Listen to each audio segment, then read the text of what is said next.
Lalaking Naki-Birthday lang sa Tayug, Pangasinan, nasawi sa pananaksak ng Kainuman.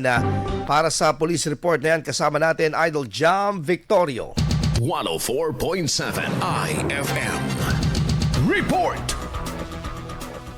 Patay ang isang 57 anyos na lalaki matapos pagsasaksakin ng kanyang kainuman sa isang birthday party sa Barangay Amistad, Tayug, Pangasinan. Ayon sa inisyal na investigasyon, nagiinuman ang biktima, sospek at ilang kasamahan nang mauwi sa mainitang pagtatalo ang biruan ng dalawa. Nagpatuloy umano ang alitan hanggang sasaksakin ng sospek ang biktima sa iba't ibang bahagi ng katawan. Naisugod pa sa pagamutan ng biktima ngunit ay dineklarang dead on arrival. Naaresto kalaunan ang sospek sa isinagawang operasyon ng otoridad ngunit hindi na na-recover ang ginamit na patalim. Nakatakdang humarap sa kaukulang kaso ang sospek. Kasama mo mula dito sa IFM Dagupan, ito si Idol Jam Victorio. Tatak IFM.